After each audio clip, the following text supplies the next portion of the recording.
In today's video, I'm going to teach you how to create a calculated column in Microsoft Lists. We'll start right inside Microsoft Lists in your browser. If your list is hosted in SharePoint, open the SharePoint site and navigate to the list there. The experience is the same. Make sure you have edit permissions on the list so you can add columns.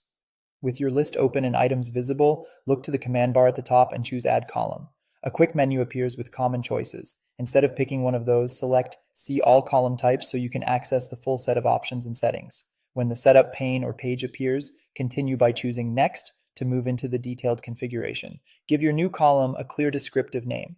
For example, if you plan to multiply a unit price by a quantity, a name like total price makes the purpose obvious to anyone using the list. Now choose the column type.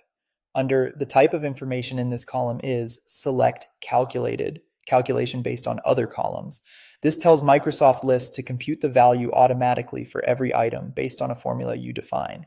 In the formula box, build your calculation using the existing columns in your list. Reference column names in square brackets and standard operators. For example, is unit price. Quantity multiplies two numeric columns. Use the Insert Column buttons when available to avoid typos and ensure the exact column names are inserted.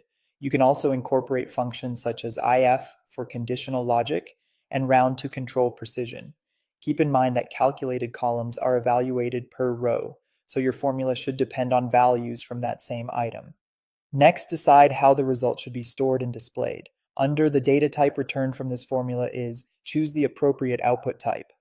Pick number or currency for math results, date and time for date calculations, or single line of text if you're concatenating text. Selecting the correct type ensures proper formatting, sorting, and filtering. For numeric results, you can later adjust decimal places and currency symbol in the column settings if needed. When everything looks good, click OK to create the column. You'll return to the list and see the new calculated column populate immediately for existing items and update automatically as you edit source fields. Remember, this column is read only. To change its value, modify the columns referenced in your formula. That's all it takes to create a calculated column in Microsoft Lists. Thanks for watching and happy building.